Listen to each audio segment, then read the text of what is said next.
So one of the themes that resurfaces throughout this is it being a memoir, some of the things that helped me get through a tough time. And I can say, and I do say, that music definitely has always been kind of the alpha and omega.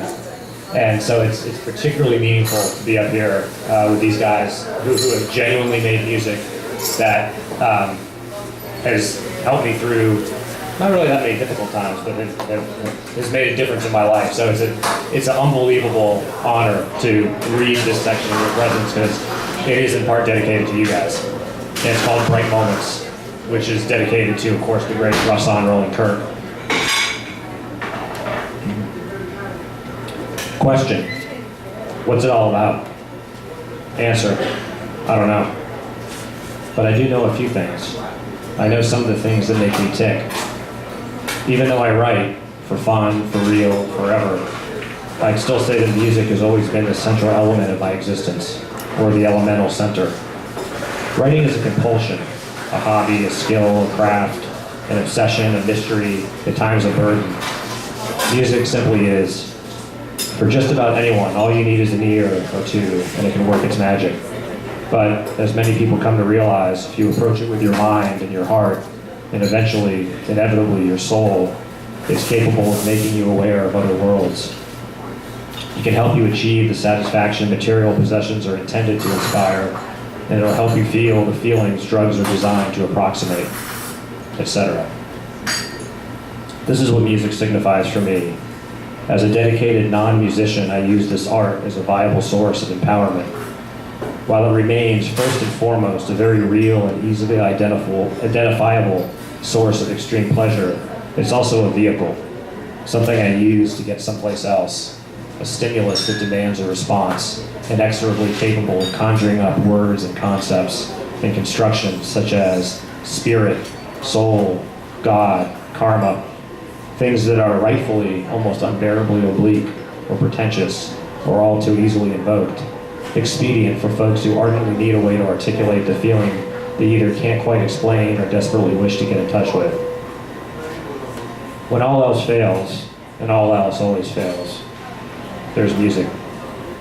When the emotions and awareness start to squeeze their way behind your mind, giving way to those awful times when you wonder how you can possibly find peace or make sense of anything ever again, music is there when you need it the most. August 27th, 2002 was the first day of the rest of my life. Anyone who's lost a loved one will recall, or half recall, the blur of events that come after, all of which are a blessing in disguise of distraction. I did a lot of driving, from my father's house to my place, from funeral home to my father's place, to the airport to pick up relatives. The sensations would become overwhelming at times, and I struggled through interminable hours where I wasn't even certain what was real or who I was.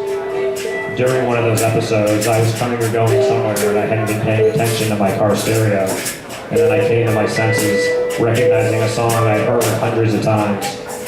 In this crucial moment, it broke through that haze like the sun and saved my life. I can't count how many times something similar has happened, but it was impossible, or it's possible, I never needed music as much as I did on this desperate occasion. Here's the bottom line.